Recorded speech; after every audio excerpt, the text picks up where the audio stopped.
The screen glowed. A new game. TDS, Tower Defense Simulator. I picked a map called Zombie City. It looked spooky.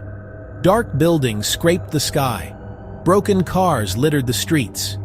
It was a city, but no one lived there anymore. At least, no one human. The goal was simple. Survive 100 levels. 100 waves of monsters. My heart started to beat a little faster. This was it. The challenge I had been waiting for. I placed my first tower, a lone scout on a rooftop, ready for whatever was coming. I felt a chill run down my spine, even though I was just sitting in my chair. The city on my screen felt real. It was a place of shadows and secrets, and I was about to step right into it. The first level began. A horn blared, a sound of doom. Out from the darkness they came. Zombies. Not the slow, clumsy kind you see in old movies. These were fast. Their eyes glowed with a sickly green light. They shambled down the street, their arms outstretched, groaning a terrible, hungry sound. My single scout tower started firing, little zaps of energy hitting the first few zombies. They stumbled and fell, but more kept coming. I quickly earned enough cash to place another tower, then another. The feeling was a mix of panic and excitement. I had to think fast, placing my defenses just right to stop the horde from reaching the end of the path. It was a dance of strategy and survival. Each zombie that fell gave me a little more money, a little more hope. I had to decide. Should I upgrade my existing towers to make them stronger? Or should I save up for a powerful new one, like a minigunner or a rocketeer? The choices felt huge. One wrong move and my base would be overrun. The groans of the zombies seemed to get louder with each passing second. The city was a maze of death, and I was the only one who could stop the tide of monsters. It was more than just a game. It was a test of nerve, a test of will. As the early levels ticked by, I started to feel a rhythm. Place a tower here. Upgrade that one there. The zombies came in different types. Some were small and fast, zipping past my defenses. Others were huge, lumbering brutes that could take a lot of damage before they finally went down. I had to learn their patterns, to anticipate their moves. Each level I survived felt like a victory. But I knew the real challenge was still ahead. The city was dark, the night was long, and the game had only just begun. I took a deep breath. Level 10 was approaching. The first boss was coming. The night in Zombie City seemed to last forever. The levels kept coming, one after another, each one harder than the last. After the zombies came new horrors. Giant insects with clicking mandibles and too many legs. They scurried across the pavement, their hard shells deflecting some of my shots. I had to switch my strategy, using towers that could pierce through their armor. Then came the orcs, big green monsters with heavy clubs. They smashed through my weaker defenses, roaring with fury. It was a constant battle, a never-ending wave of creatures from your worst nightmares. My screen was a chaotic explosion of laser blasts, rocket trails, and falling monsters. My heart pounded with every wave. I was in the zone. My fingers flew across the keyboard, placing and upgrading towers with lightning speed. I built farms to generate more cash, allowing me to afford the really big guns. I lined the streets with powerful sentinels, soldiers, and high-tech turrets. The city became my fortress, but the enemy was smart. They sent out flying creatures, bypassing my ground troops completely. I had to build anti-air towers, their missiles streaking into the dark sky to hunt down the winged beasts. The game was always one step ahead, always throwing something new at me, forcing me to adapt or be defeated. Surviving was a thrill like no other. Reaching level 50 felt like a huge milestone. Halfway there. But the game didn't let up. The enemies became tougher, faster, and traveled in massive hordes that filled the entire street. I could feel the pressure mounting. My base's health bar, a fragile green line, would dip dangerously low as a few monsters slipped past my defenses. It was a frantic scramble to sell a tower in one spot, and place a new one just in time to catch the stragglers. My palms were sweaty. My eyes were glued to the screen. It felt like I was really there, a commander on a rooftop shouting orders as the world crumbled around me.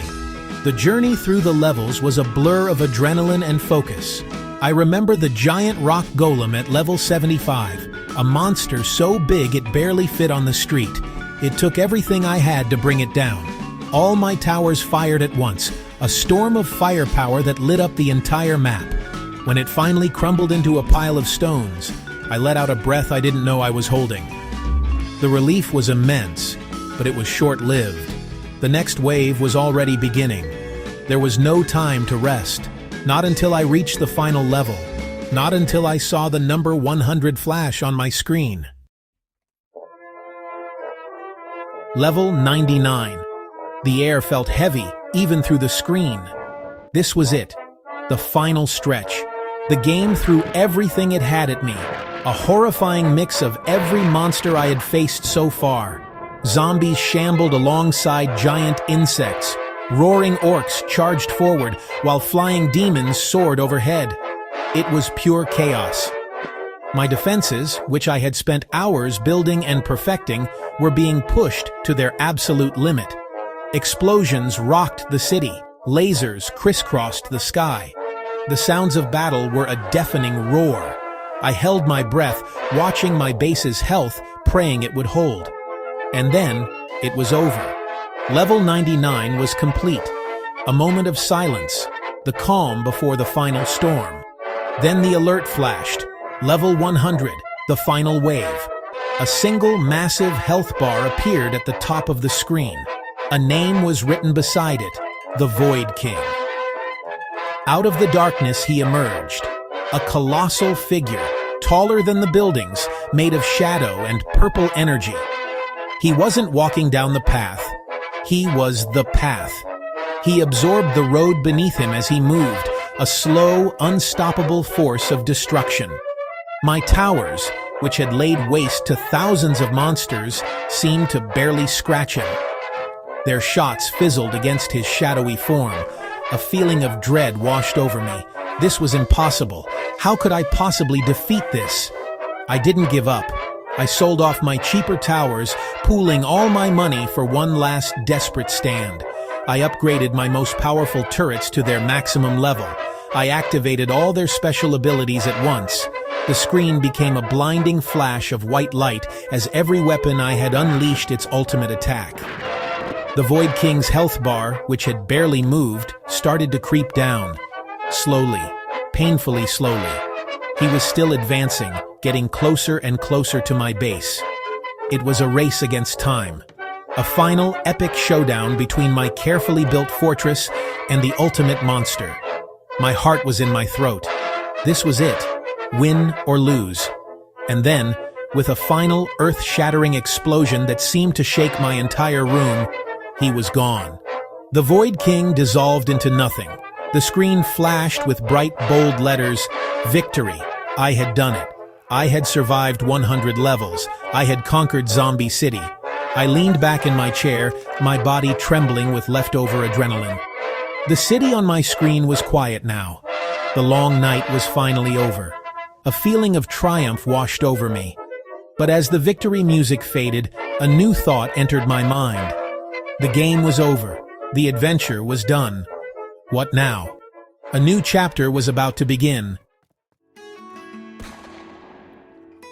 The thrill of victory faded, and a different feeling took its place. I looked at the calendar. Today is February 23rd, 2026. I was 30 years old. I had spent so many nights fighting virtual monsters, mastering digital worlds, and becoming a legend in games like TDS. It was fun. It was exciting. But it was also a solo adventure.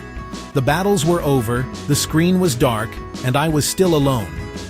I realized I wanted a new kind of challenge. One that wasn't about towers and monsters, but about people, about connection, about finding my own team in the real world. That's when my new quest began, the world of online dating. I had heard about polyamory from friends and online articles. The idea was interesting. It wasn't about playing games or being dishonest. It was about forming deep, meaningful, and loving relationships with more than one person, all based on honesty and open communication. It sounded like a different kind of strategy game, but with much higher stakes. The goal wasn't just to win, but to build something lasting, to find not just one special person, but a small, supportive group of friends and partners, a family you choose. It felt just as adventurous and scary as facing the Void King. So, I took a deep breath and jumped in. I created a profile on a dating app designed for polyamorous people. I was honest about who I was and what I was looking for: friendship, love, and genuine connections. The first few conversations felt like the early levels of TDS. A little awkward, a little scary. I was placing my first towers, testing the waters. I talked to different people, learning their stories, sharing my own. It was a world of new personalities, new ideas, and new ways of looking at love. Each conversation was a new level, a new discovery. Some chats fizzled out, like a misplaced tower, but others grew into something more. This new journey is not about reaching a final level. It's an ongoing adventure.